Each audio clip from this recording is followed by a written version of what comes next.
You know, again, I'll go back. I think in the theater, you are actually, unless it's flat out comedy, like farce style comedy, I think you are trying to reach people one at a time. They become collective by default.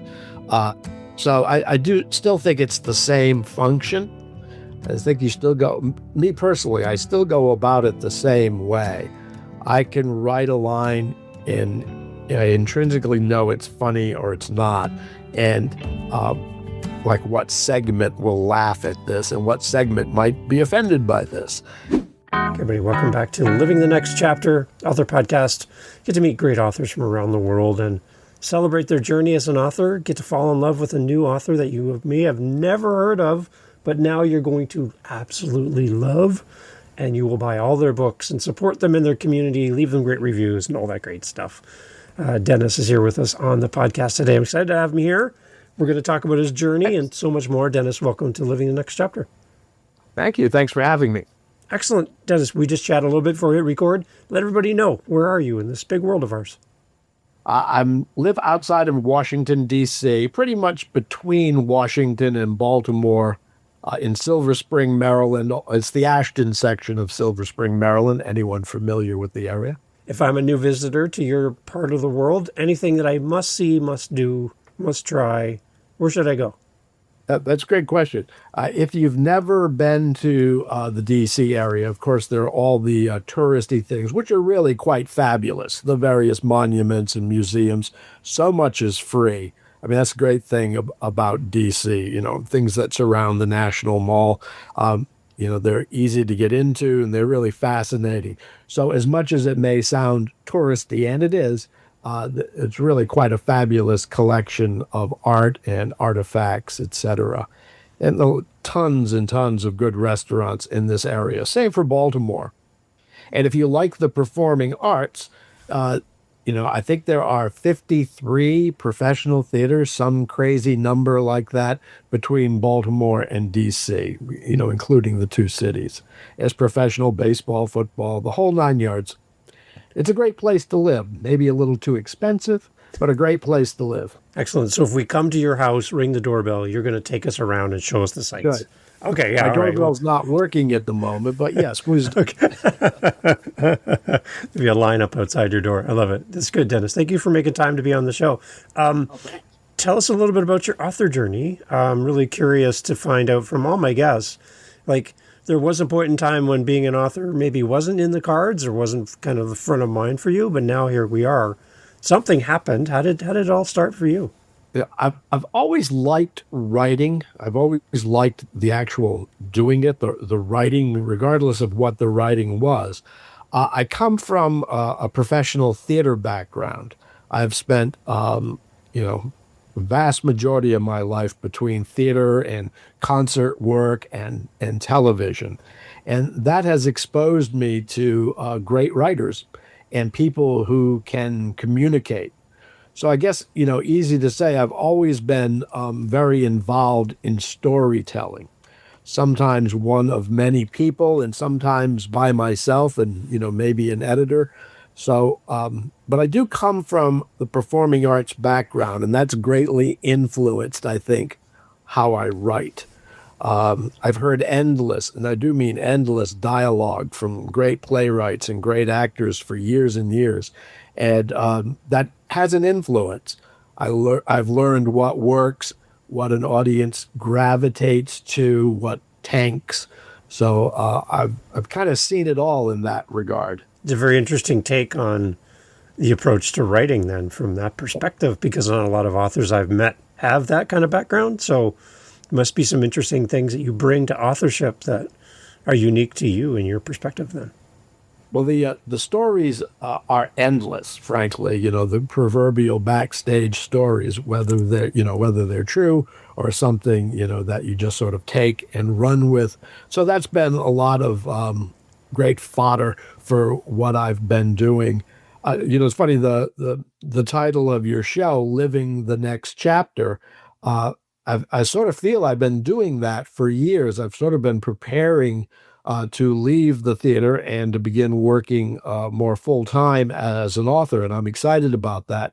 And I bring with me all the things I've learned over a very full career. Thank you for using the name of my show. That was very meaningful. I appreciate that. Well done. Well done.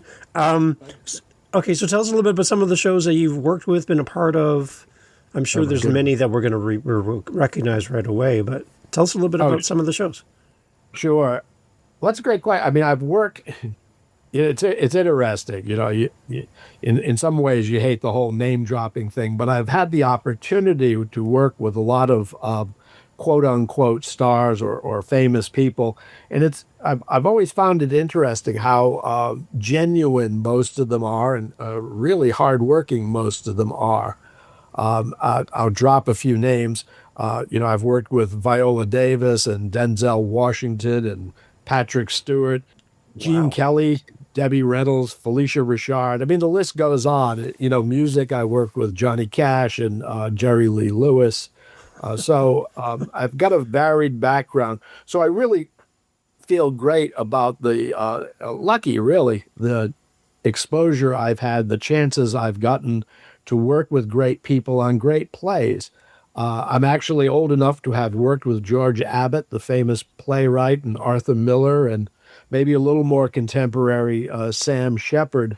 So to hear them, hear what they write and how they go about the process, you would think I'm dying to be a playwright, but I'm not. Theater requires a lot of people to execute well. You may see something on the stage with 2 people or 4 people, but there are 30 people that night at the performance assisting them in making that show happen. And if you look at Broadway musicals, it easily tops 100 people. If you start at the box office and the ushers and management and backstage and the actors, I mean, it piles up quickly. So what I've been learning to do is I've begun easing away from the theater, easing away from everyday involvement anyways, is learn how to work more independently, with a writing group or, group of writers and, and editors from time to time. So it's been a gradual, it sounds funny, it's been a gradual withdrawal from, working with massive numbers of people to tell stories to telling the story yourself, with the assistance and input of others.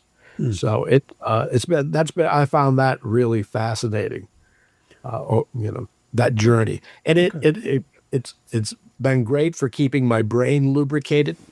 I think it's very easy to just sort of sit back, and I've never really been interested in that. It's been a go-go life, and I hope to go right into these years. I hate to say all years, but I guess frankly that's what it is. Do you get a chance to go and be a fan of musical theater and all of that, sitting in the seats with everyone else without having to try to figure out how all the magic is working? You just kind of sit back and enjoy it from an audience perspective? It's taken me a long time to withdraw from that, I would go see a play, and I would be very interested in, of course, in the dialogue and in the story arc, but also, how did they do that? Oh, I know how they did that. And you'd sit there and you puzzle it all out. How did they light that? Blah, blah, blah, blah. And so it's been hard to withdraw from that, but I have. It's a little bit of a busman's holiday, right? I don't attend as many plays these days as I probably should, but I do go.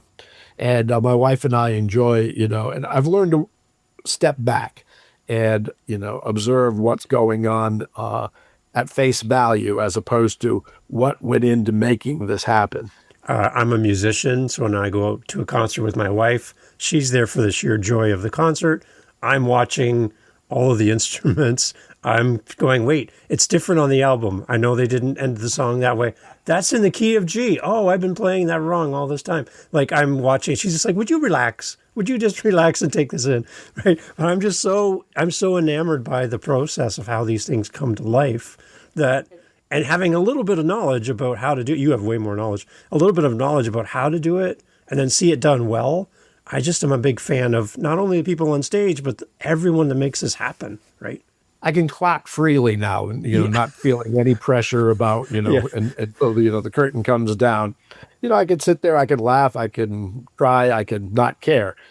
So that's been a real change of pace for me. For somebody new to going to something like an event like that in the seats for the first time, any words of wisdom for us to come and participate in an audience perspective when we come to a show? Should we know about the story? Should we come in and be just open to what's going to happen? Any kind of guidance for us as a new participant in like in a Yeah, musical theater? I've always thought the latter. I mean, just going with the flow, accept what's up there, let it come to you. And you'll soon enough begin asking all the right questions about what's going on in the story. I've never been a big fan of things like trigger warnings or learning a whole bunch. Great if you know a lot about a particular story or a particular play, but I don't think it's necessary. I don't think it's a prerequisite. Some of the best things I've seen, I just come with an open mind and an open heart, and I don't love everything, but I'm surprised how often I find value in the pieces I see. Is that your approach as an author then? To come to the audience and not have them to be fully knowledgeable about what you're writing about to enjoy what you're doing? You're going to explain and lead them that way? Yeah, I think I write about. I don't want to say the topics are obscure, but I don't know that they're everyday topics either. I do write a bit about music and how that has affects the people I've known or what happened backstage during a particular concert. And again, I'm a fiction writer, so I draw upon life, but they're 99% of the time they're not real stories. So I try to take the my reader. I'm so used to calling them the audience. I try to take my reader to some place interesting that they've not been before. Perhaps there's an inkling of something they've heard of or a situation they've been in themselves, but not a direct alignment. Kind of a Wizard of Oz behind the magic curtain type setting for take people backstage, right? Yeah, I do. I do. I've written a number of stories, many of them still seeking homes, I might add. But I've written a number of stories, that had taken place from the other side of the curtain. So, Okay. and w- That's an interesting place not many of us have ever been. So I think that's a curiosity factor right there for an audience. it's a fascinating world back there, uh, full of all sorts of drama in and of its own, and comedy. Like you wouldn't believe some of the things that happen backstage that never cross the onto the stage itself. That's exciting. I like that. Okay, so take us kind of through a little bit of your writing then, Dennis. Where's a good starting point for a new reader coming into your world? Where would you like to send them first? Well, I'm a short story writer primarily. I'll touch on what I've written in the past. I've written a number of articles for a magazine called Blue Suede News. So if you can find archives of that, you'll see articles I've written. Those are mostly interview of musicians, sort of well-known musicians, not stars. And I wrote think I said earlier, I wrote the book for a musical called Smokestack Lightning that I'm still trying to get producers interested in. And I think PRX has an archive, and I wrote the script for a radio program called Rock and Roll Heaven. I did that for a number of years about people who passed away at year end, who were a great influence on the rock and roll business. So that's the past. Those are the things I've done. What I'm working on now, and where I've had some things published, I have a short story in Fabula Argente. If you go to their archive, I think it was last fall, issue 43 maybe, and currently Jerry Jazz Musician, which is a fabulous music magazine. If you've never seen it or never heard of it, it's really great. I have a story about it's called Every Night at 10, and it's the story of Louie Louie. and the effect it had on a generation, whether they knew it or not, and the whole supposed dirty lyrics aspect of it, and wasn't it? So, and the short period of time there between the release of, the release of Louie Louie and the Beatles coming to America, it was all of 11 weeks, and the amount of things that happened in those 11 weeks, including the assassination of a president, Right. the great morass that the nation was thrown into, I found a fascinating topic to write about. It's kind of like capturing it like a time capsule too, as you're writing these things and getting it into words so that people have a point of reference, somewhere to go back to share the story again and again. I like when people capture that. As a music history guy, you got me for sure on all of this. It sounds exciting. Yeah. I like comedy, so I tend to find the funny aspects in serious situations. There's very little separating tragedy and comedy. It's a pretty thin line, a pretty thin veil. And so I like to plow those fields, so to speak. So I do write a lot of comedy. It's not all comedy. I've had more than one person tell me it has a nostalgic bent to it. I think that's more than anything the fact that a lot of my stories do occur 50 or 60 years ago or even 20 years ago. So there is a bit of looking back, but I think it's a unique, I'd like to think it's a unique perspective and done with a sense of humor, done with what I know today looking back upon this. One of the things we do in music terms when we're explaining a new band or song to go listen to, we kind of compare it to something else. It's like it's a mixture of Jerry Lewis and let's say something more recent. I don't know, Van Halen. I don't know. You're saying it's kind of like a mixture of these, so that people have kind of some context to what the song is like and the band is like. For your writing, do you have kind of some influences that really have kind of shown up for you as a writer, that when you sit down to write, you're like, oh, I can tell in this moment I'm thinking of this author particularly?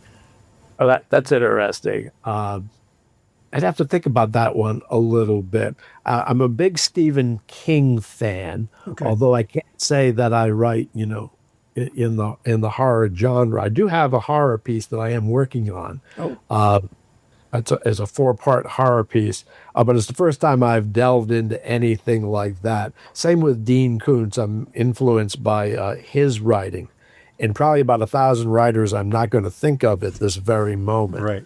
I think that all adds to the kind of the seasoning of what we are and how we show up. Sometimes we're not even aware of the influence of them on us, but as we read people and bring in other people into our world, I think they leave a little mark on us somehow. I agree with that. And a lot of my influence does come, has been playwrights and how they see and interpret the world in certain situations. So you talk about an audience, you going from an audience to a reader as you talk. How do you do that as an author then too, as a writer? How do you change your focus from an audience perspective to more of a reader's perspective?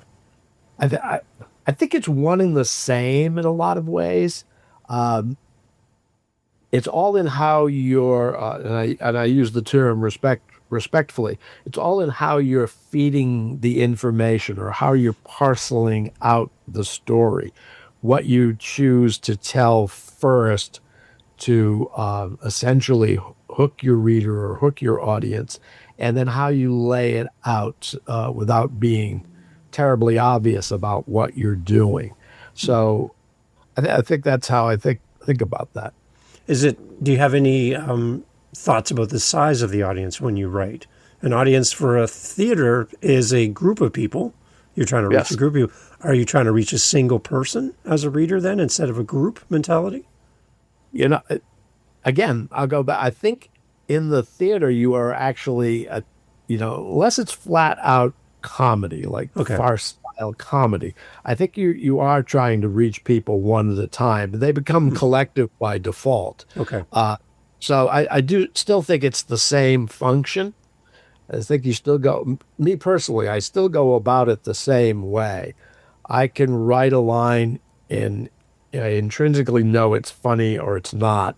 And like what segment will laugh at this and what segment might be offended by this. Yeah, I think maybe the challenge might be then just to put it into words when we don't have a visual cue. Maybe on stage we can see the actors performing. Some things are not even said, just how they walk across the stage sets the scene where you can't really, you have to then explain that in words, in writing, right? Right. And you try not to do it, really obviously. You try not to bludgeon your reader by, just flat out telling them. You look for clever ways of showing it or showing them, as they say. I always find it interesting that everybody talks about storytelling, but one of the first rule is don't overtell, show, don't tell, all that stuff. So it's still storytelling at the end of the day. Yeah, and how much of the story is reliant on your description of the story. I had one author on my show, and they said something like, set the scene, but let your audience put themselves into the story. So, your grandmother's baking pies in the kitchen. Okay, well, my grandmother's kitchen is different than your grandmother's kitchen. So let me go in my grandmother's kitchen for this part of the story, and let me place myself there, because it might be different. The cupboards are different. The amount of pies she's making at the moment is different. The types of pie, like I want to be in the story too, right? Right. And I think that's very important. Hopefully the reader feels a part of what's going on. Sometimes it's observational. Sometimes I think the subject is so foreign that, they have to equate to something else in their life that is similar. But, as you say, not a whole lot of people have been behind the curtain in any long or meaningful way. Yeah. So, but what have you been behind the curtain for? So. Let's talk a little bit more about some of the more recent things you're working on, Dennis. What are you excited about in the moment? Kind of let's bring people up to speed to today. I have two pieces at the present time. One called Fraternity of Freaks, which is the story of a young man who overthrows a potential football career to be an actor, to be a part of the theater, essentially to run away with the circus. So that is out. That's being shopped at the moment. Hopefully we can find a home for that in the near future. And one I just finished that I'll begin looking to place is, if I can only remember the name of it right now, I was literally working on it this morning. Wish You Were Here, which is, oddly enough, that same narrator, the football player become thespian, and his on again, off again relationship with a young woman, and how their lives transpire together and then apart for many years. And I won't tell you the ending as how it resolves. So those, I'm actively working on a number of stories at this moment. I'm actively working on placing it. I joke sometimes that, in the theater, I think I prepared more Broadway shows than anybody else, or worked on Broadway shows that never made it to Broadway, or if they made it to Broadway, I had long left the show to be involved with something else. And I feel a little bit of that way about, some of the stories I've written. I've been on a lot of short lists, and gotten a lot of great feedback, and please send again, that type of thing. So I believe it's a matter of time. I'm confident about that. So, but, it's a never-ending, just like an actor auditioning for a role. It's a never-ending process. It's a never-ending battle to be heard and to be seen, or in this case, to be read. For a reader who might not be aware of the process, Dennis, when you talk about having your writings out there for people and you're placing them in front of people for the next step, can you kind of unpack for a reader who doesn't know how to do this and what you're doing? What is actually happening when you're writing these stories and putting them out into the world? What are you waiting for? Who are you looking for? How does that work? The first, as a short story writer, again, not a novelist, even though I am working on putting a collection together, so that would sort of travel in novel form, if for lack of a better word. But obviously it starts with the idea of what do I want to write about? What's the story? then it takes, for me, I'm relatively slow at it. It takes quite a while to flesh out what I'm trying to do. I work with a writers group. One of the members of that group, Lucy Frost, you've had on the show, Amazing. on your podcast. And she's a great person. Her book just came out, by the way. Nice. How the hell did I know that? So that's out in the marketplace. She's a great writer. Yeah. So you then begin workshopping it, I guess, for a lack of a better way of putting it, with your writers group, or with I have another person who I call my primary reader, who gives me a great deal of feedback, and then you work it again. When you finally get it to the point where you think it passes the sniff test, you then begin to submit it. Who can I interest in this particular story? There are many literary magazines out there, but they're all looking for something in particular. Even the ones that say they are eclectic in their approach. If you go back and read back issues, you can see there's a bent there, that they're looking for some type of story in particular. So you try to line up your story with editors who will say, yes, this is for us. And it's a long process. It can take, once you've submitted it to a magazine or magazines that you think would be interested, it can take 8 months sometimes before you hear back. And so it's a long process in getting your work out there and getting it accepted. And, there's always rejection. You have to learn, and same in the theater, you have to learn to deal with rejection on a pretty consistent basis, even for your things that do well. If they get 200 submissions, I don't know how many they actually get. That's probably more than that. But if they get 200 submissions and they can run, 4 short stories in their next article, even if you've written something great, the odds are not in your favor. How do you stay motivated when you have stories out there, people reviewing them, you haven't heard back, but now it's time to write again? You're like, I want to celebrate what I just did. I want this to be done and complete. I want to finalize it, then move to the next story. You're still writing while these are still this unknown is happening, right? And I've got several out there at the moment, including a couple in the reprint market. I think you have to really love to write. There's a big part of me. I've been the proverbial go-getter for years, right?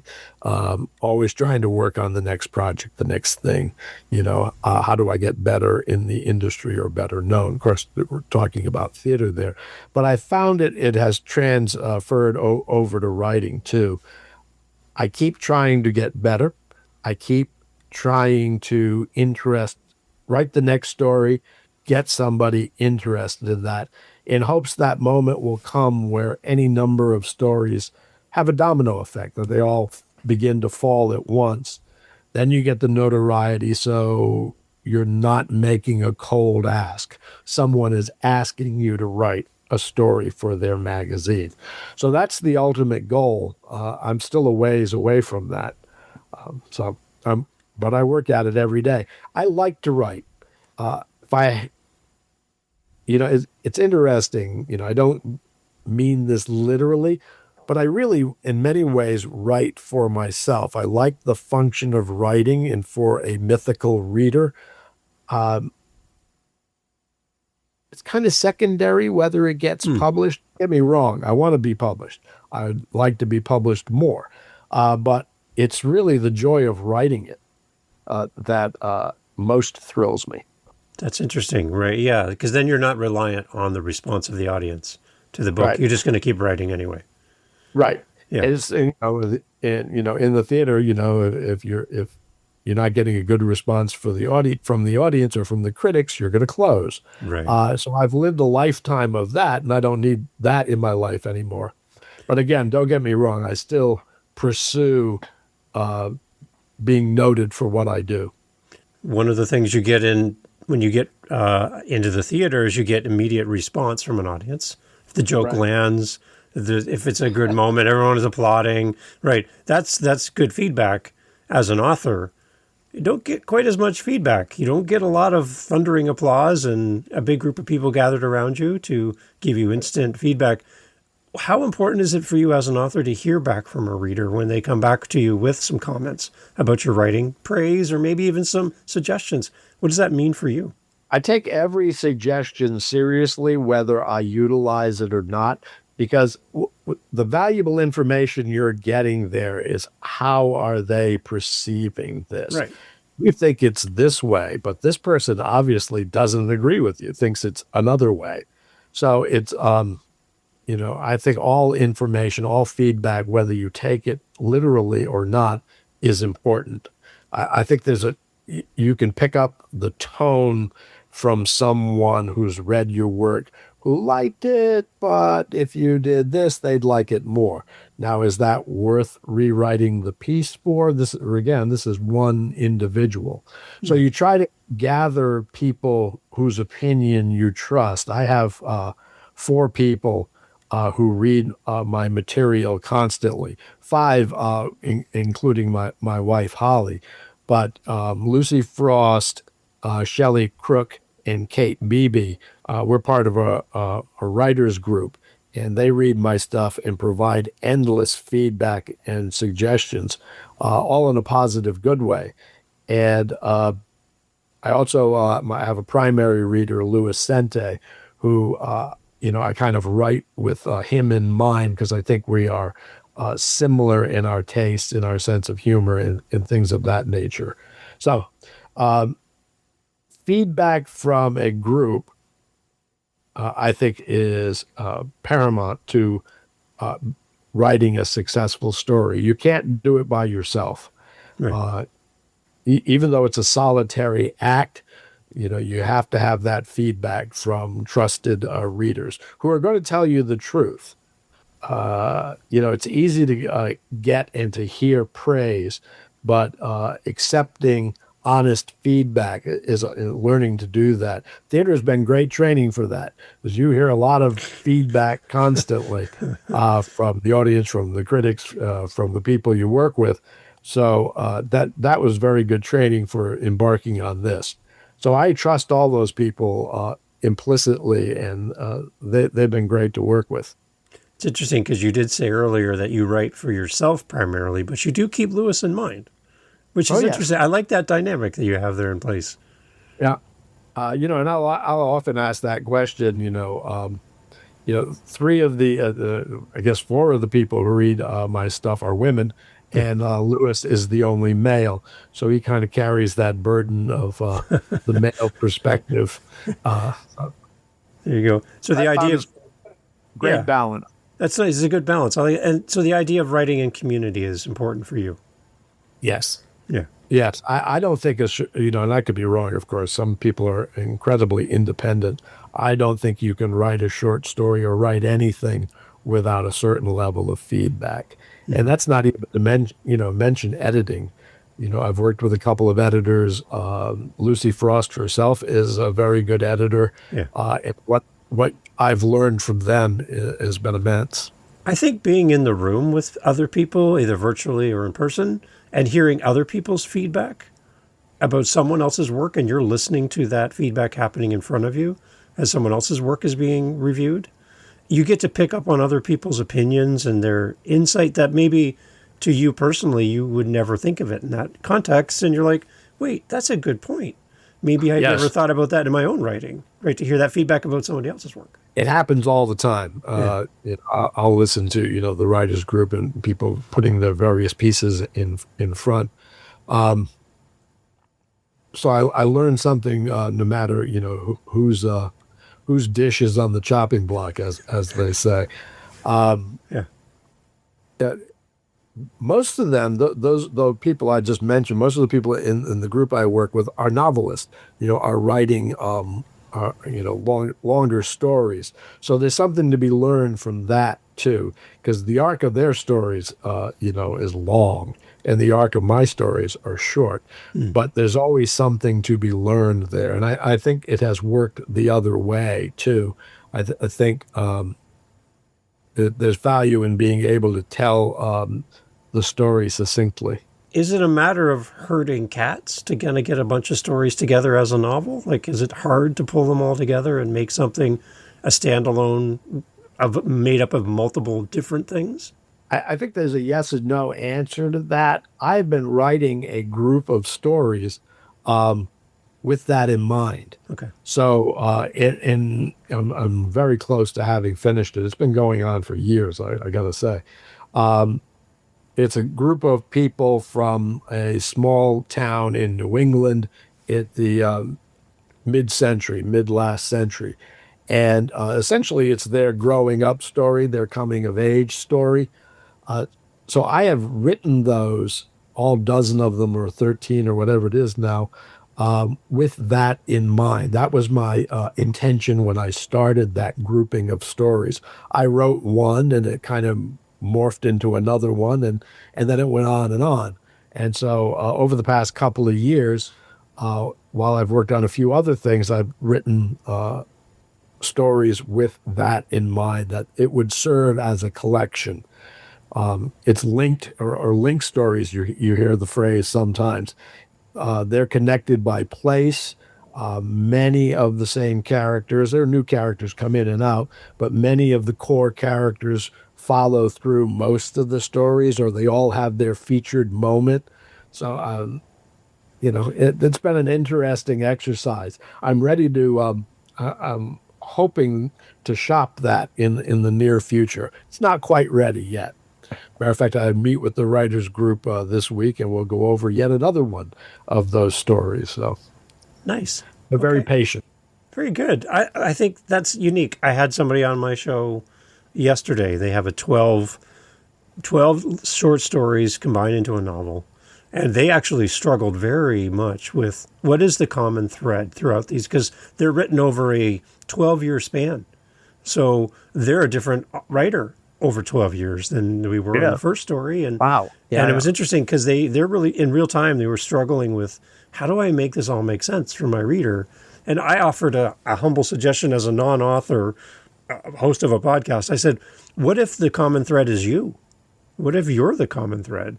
And even though the stories don't even like lean into each other at all, or hinge on each other, you're the common thread in all of this, and just lean into that maybe. And he looked at me like, I've never considered that. Wow, yeah. That's very cool. Right. So I just think as a reader, when we find an author and a writer that we fall in love with, we love the variety that authors come up with, right? So it could be a horror writing, it could be a comedy, it could be all different things. But the fact that they come from the same source, I find that to be really interesting and intriguing as a reader as well. When I read other people's short stories, I like to think I'm learning something about the author. So Okay. that's fascinating. Interesting. So how do you then weave a little bit of Dennis into your writings? How do you kind of pepper it and season it with a little bit of you in these stories?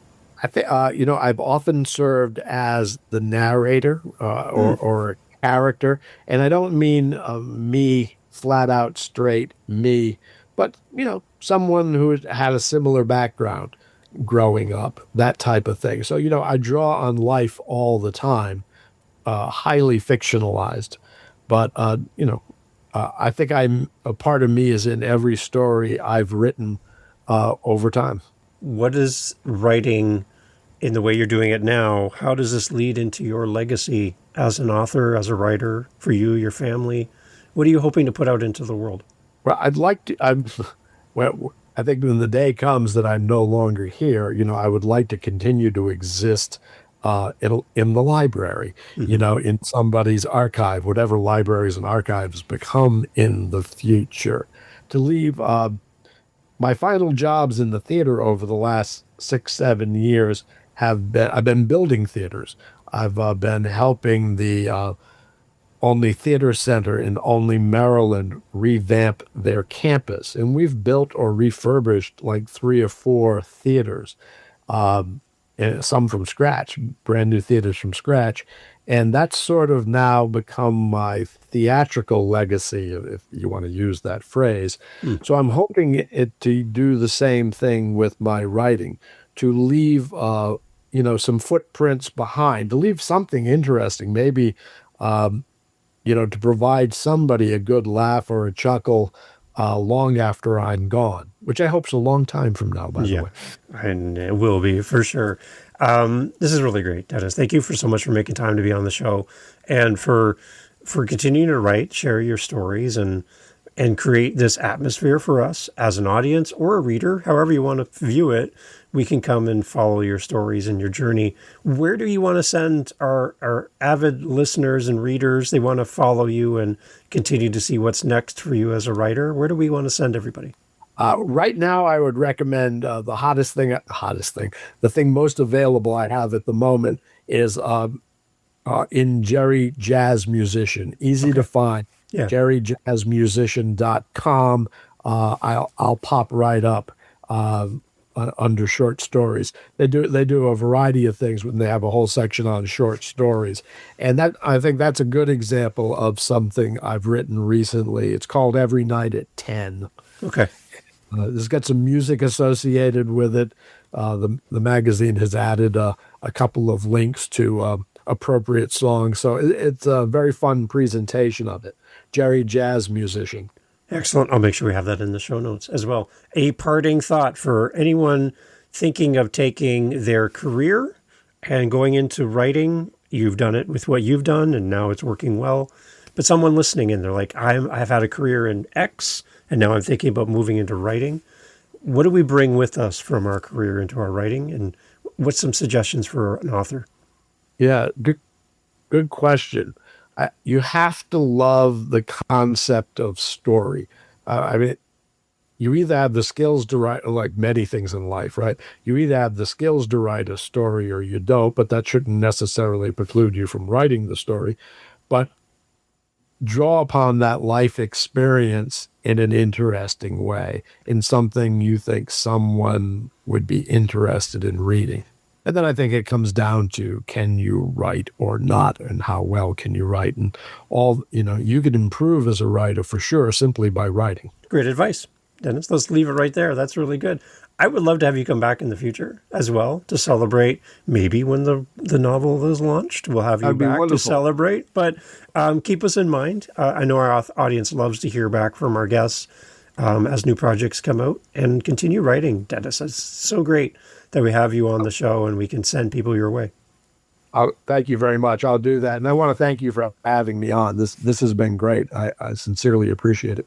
Excellent. And our good thanks to Lucy as well for helping us to make this connection. So thank you, Lucy. Excellent, Dennis. Thank you so much for being here. Thank you. Hey, thanks for listening to the podcast. Glad to have you here. I just want to let you know that you can always find out what we're doing live in the moment by going to our YouTube channel. Head over to livingthenextchapter.com. There'll be a link right there. Head over to our YouTube channel. Make sure you like, subscribe, do all the things that all the YouTubers love to say. And in our YouTube channel, a couple things. You're going to get advanced listens. You're going to get the episodes that we're working on in real time. So we record and post daily on our YouTube channel. I'd love for you to give us a follow over there. As well, we're making playlists. We have over 500 episodes. So finding the right episode for you, we're trying to group things into playlists. So if you like children's books, if you like business, you like historical fiction, we're grouping our authors together to make it a little easier for you to find your favorite next author. So head over to livingthenextchapter.com. And again, I'd love to hear from you. Hearing from the listeners of the show is great. And I just want to say thank you for being a part of the podcast family. And I look forward to having you back for the next episode. Thank you for being here.